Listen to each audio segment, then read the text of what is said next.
सालोम to everyone. Paulo गोटे सुंदर कथा लिखिं एब्री पुस्तक 4:16 अतएव आस कृपा प्राप्ति निमंते पुणी उपयुक्त समय उपकारंकर दया पाइबा निमंते आंभे माने साहसरे अनुग्रह सिंहासन निकट को जाओ।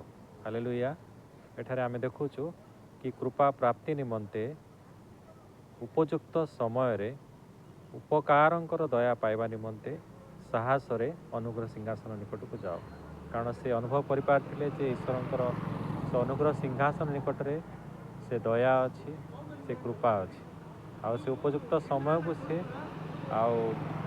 इच्छा रखी से उपयुक्त समय से सिंहासन निकट जाते। जीवन अनेक कष्ट थिला, अनेक यातना थिला। से समस्त कष्ट यातना समस्त एक्सपीरियंस रे से समस्त विषय को लिखि अछंती। तेणु आज आम निमंते मोर प्रिय माने ताहा प्रযোज्य कि आमने जेकोसी परिस्थिति मध्य थे जदि आमने से अनुग्रह सिंहासन निकट को आम आसुअछु, से सिंहासन आमको दया अच्छी, से सिंहासन आमको साहस अच्छी, से सिंहासन आमको भरोसा अच्छी। Thank you for listening. God bless you. Praise the Lord.